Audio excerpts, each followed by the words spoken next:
The issue was a townhouse that had been built 10 years prior, and it had taken in water from multiple locations. It was getting water on both the ground level and the second floor. We get a lot of work where water intrusion is an issue or a problem, and most of the time it's a situation where the insured has called a contractor or another engineer and they've been unable to determine the source of water. It could be anything from the building envelope issues of leaking windows, improperly installed windows, improperly installed flashing.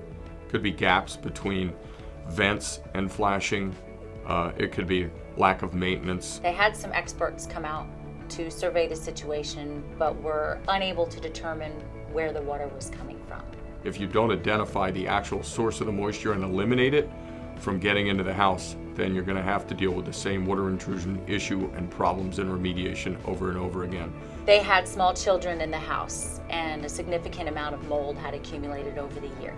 The bigger issue really was them having to live with a damp kitchen floor, delaminating floor members, wet kitchen cabinets, constant moisture coming into the house. The damage was all based on water intrusion on one side of the house. So I think it led the insured to believe that it was from one source. In this particular case, the outside drainage system in the backyard was either under-designed, improperly designed, or incapable of handling the amount of water that the water events during that year were creating.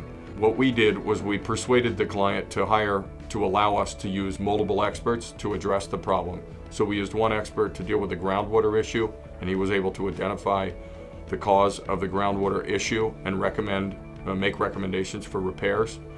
The other expert was a building envelope and construction expert, and he was able to identify all the sources of the water getting in from the ground floor up. It's not typical that we would have two experts on one investigation, but this case required two experts to investigate. It was also coming through the back walls of their house due to improperly installed flashing, gaps between flashing and window vents, and improperly installed windows.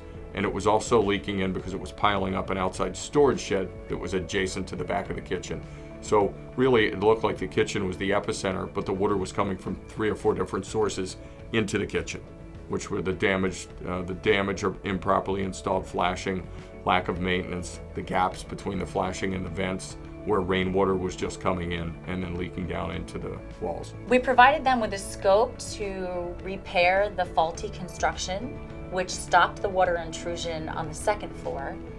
And we provided them with a plan to regrade and move the sump pump, which stopped the water intrusion on the lower levels of the home.